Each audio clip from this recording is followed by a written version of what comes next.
All right, so this isn't exactly gardening or your standard SHTF thing, but this TV, our big TV, has gone out. And if you've ever fixed a TV, then a lot of times, if it's not a broken screen, that is, or it won't turn on or just constantly boot loop or something like that, then you have a problem with the power distribution board in some cases. I'm not a TV repair guy. I've never been a TV repair guy, but I have fixed a few TVs, including this one, about 5 years ago for the same problem. And if you have a power distribution board problem, or if you're unfamiliar with TVs in general, and where this applies to SHTF, it's probably a short video, assuming I can even make this thing work. Is it if there is a long-term grid down situation, you happen to have a little bit of electronics knowledge and a few basic parts, you may be able to do some repairs like this that you otherwise wouldn't be able to do if you couldn't run out to the store and say buy another TV. Just a quick thing in the back. TV, they're kind of like a computer nowadays. So like this right here, this board is going to have some communication stuff in it, if you will, some kind of comm boards where all your outputs and stuff are. This right here is what I'm interested in, though. The power comes in and goes to this board here. This is the power distribution. See where it goes out to various stuff. Like these connections go out to whatever, like some other board over there. And you got your communications and power going to that board. You got some other ones go to that board. And if you look over this stuff, a lot of times, what I've found, at least the TVs I've been able to fix, because if it has some kind of problem deep-seated in the board that you can't visually see the problem, then at least I wouldn't be able to fix it. But in this particular case, you can see the capacitor right there split open. So it's obviously a bad capacitor. The one next to it is swollen. See, they're supposed to be nice and flat like these. It has a nice flat part. And then if you look at that, that one's kind of puffed up a little bit. That capacitor is probably still good, but will be the next one to fail. So if I can replace it, I will. And then the one next to it is obviously failed. It's split open.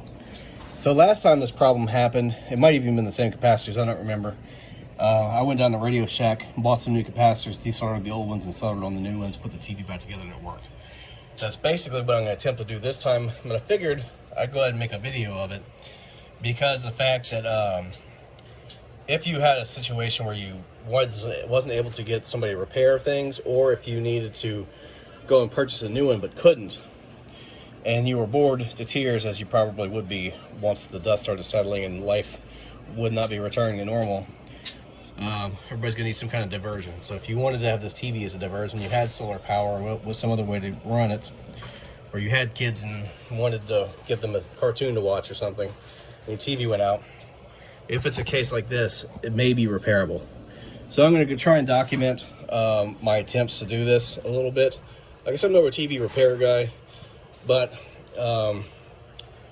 we'll see what happens. I fixed it before. Hopefully I can fix it again and get it back working. All right, but the plan of attack is I got this old basic electronics kit I got from Radio Shack like forever ago. It's just been in my stuff. And fortunately, in that kit is a bag of capacitors. And if you look at this capacitor, that is the one that's split open. I don't know if I can see it on this video. Oh, that's the wrong ones. Here it is. Oh, well, you can read that, but it's 1,000 microfarads, which is what the UF is, 35 volts. And you look at these bigger ones here, 1,000 microfarads. It's upside down. 1,000 microfarads, which is the UF at 35 volts.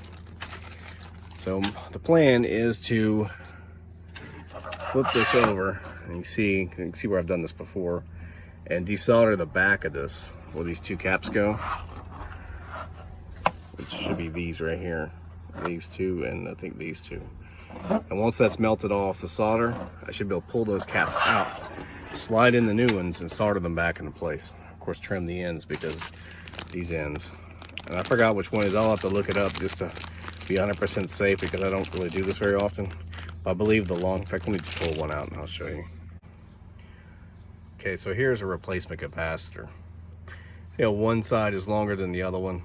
I think that's negative, but I'll have to double check that and look it up. You can tell it's a nice good one because it's nice and flat and sealed on top. as opposed to these ones that are bowed out and split. Split one definitely has to be replaced. The bowed out one, I might replace that one too, I don't know.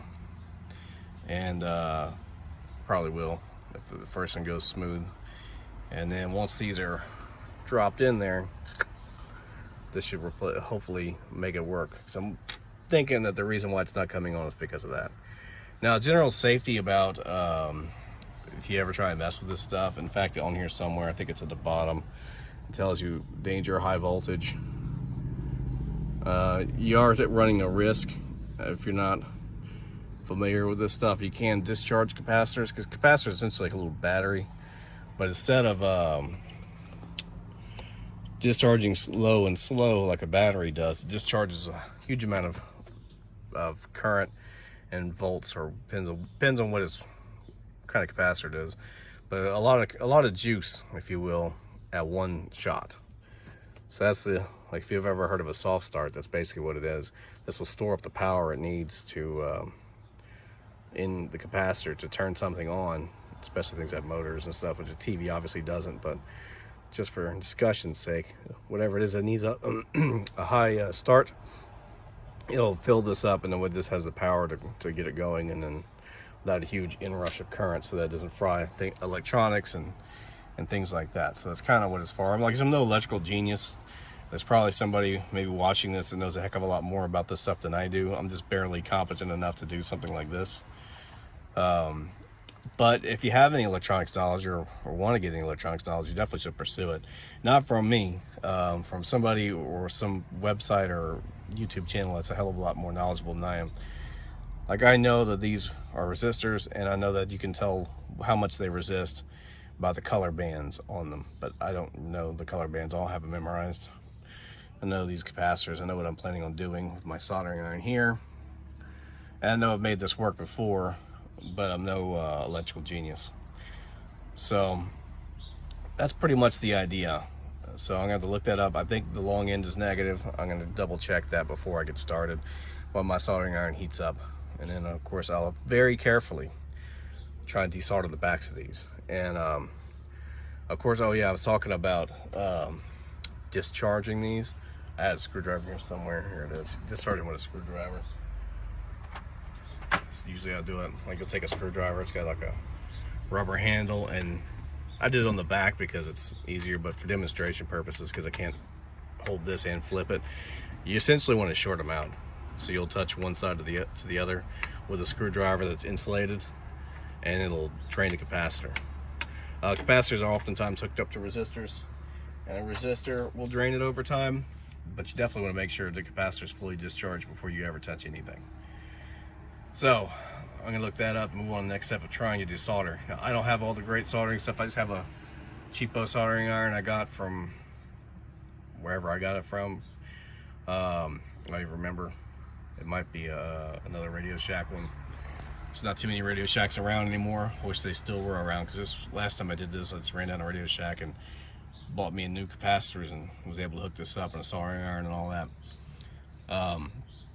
Like when I desolder the backs of these, I got to find a way to try and wipe off the old solder. Yeah, there's a little sucker thing they make. You can suck up the old solder if you're trying to unsolder something. I don't have one of those handy, so I'm gonna maybe have to stick a piece of wire or something on there that'll draw it up to tin the wire, if I can find something like that. Or I'll try to figure that out when I get to that point. But yeah, this isn't soldering 101. It's just kind of showing what I'm doing here. Back from having looked it up, and this is why I looked it up, because I don't do this very often. It says it on there which one is which. So this is the negative with the stripe and the minus signs, and that's the short end. And the positive is actually the long end. So I would have hooked it up backwards and fried something had I not double checked. So make sure you double check. So negative has the stripe and the negative signs, and it's the short one. Long one's the positive. So what I did with these is I just touched the soldering iron to the backs, these little holes. The board can handle some decent heat. Where's my soldering iron? There we go. To the back, and it melts the solder off. And let's see if I can do this one-handed here. it will melt the solder. I think you pull the capacitors out. It's a little bit of a hassle, but not too bad. Just gotta be gentle and careful so that you don't ruin it. Now the next one is slide back, the new one's back in, drop a few dabs of solder, which reminds me I forgot to grab my solder before I started this. And there they are. And then solder them back into place and then clip the ends off and hope that all the connections are still good. 1, 2. Alright, so I didn't show the soldering itself because I couldn't hold this and solder at the same time, but there's the 2 capacitors. And going through, and there were all this burnt looking stuff is. So hopefully the traces and stuff, they were already a little burnt because I've done this before. So hopefully it's not damaged, and that's the only problem. I mean, there's no way of telling, at least not for me, without some kind of a diagnostic equipment, if that's all it was. But those caps have been, the 2 are replaced. Now I'm gonna go and reinstall it in the TV and see if it works. What do you think? You think it'll work? Yeah, because it looked like it was cracked. Yep. Like going splitting up. Yep, the other one was split open right here. But I was like, a lot of people who's watching this probably doesn't know what is the inside of this. Yeah, it's a power distribution board for a TV. Yeah, something was wrong with the TV. Well, we'll find out here shortly if it works. Well, Alright, the TV needs to be wiped off. I kind of made it a bit dirtier than it was. But anyways, the power's back on. And so that ended up being what it was. Oftentimes it's the case if TVs won't turn on, or if they turn on and do a boot loop. From what I've seen, like I said, no TV repairman. Never have been. I just know a little bit about, just the tiniest bit about electronics. And so if you're able to do that, and if it were to be applied to an SHTF situation, if you have some basic electronic skills, a few tools, and some replacement capacitors in this case, you could do something like that to get your TV working again. For one, it could save you some money if you feel like doing it instead of buying another one. Like this TV's, I fixed it. This is the second time I've done it. I did it about 5 years ago to show all the TV is it's working. And hopefully those caps will last another 5 years. But regardless, it's back up and running again. It didn't take me that long. I had everything I needed already except for some solder. I couldn't find my solder, so I ended up going and buy some at AutoZone for like $4 and some change, to save $5 for the solder. Already had the capacitors from that electronics kit. A little bit of time. You got to be patient when you do that. You got to make sure you discharge the caps. You need to make sure the positive and negative is in the right direction. Long line is the positive, where it has the gray on it is the negative. There's a lot of stuff in too. If you don't know about TVs, but the guy who made this channel knows about TVs. And I think he worked for something. Not for fixing TVs. I've worked on computers for years. Then how did you know about TVs? Because in the course of all the stuff, I've done a lot of different stuff, and I guess my job history is not that important, but I've never worked on as a TV repairman. I've worked on electronics and stuff. I worked in the oil industry for a long time. What is the longest thing that you had to fix? Oh, that's a complicated question, I guess you'd say. But anyways, for the purposes of this video, that's it on how to change a capacitor in a TV. If it were to be grid down, we couldn't go to Walmart and buy another one, or just didn't want to in this case, then we wanted some entertainment, and the world's is ending all around us. We can't get down to Walmart. If you got a handful of things, you can get this thing back up and running, and you can have some stuff, and you can apply this information maybe to a radio or something else that might be more pertinent, possibly. Well, this TV is not light. This thing is heavy. Yes, this TV is an older TV. It's very heavy. This thing feels like it's older than me. It's older than you, and it feels like it weighs 150 pounds, but I don't know how old is this TV? I don't know. Ask your mom, but it's old. Anyways, all this is irrelevant to the video. The video is going to be changing the capacitor. You could do some electronics repairs in an SHTF situation, given you had some tools and a little bit of know-how. That way you could have your electronics back up and running, whether it's TV, radio, or anything else. Of course, the more you know, the better. I just know a little bit, and I can change a capacitor. Other stuff might be too advanced, but if you take some of these lessons and with electronics with you, go watch people's YouTube channels on how to do electronics works, read some stuff, get to play around with it, whatever. And hopefully maybe it'll come in handy one day. It's a skill that will be needed after the grid goes down, right?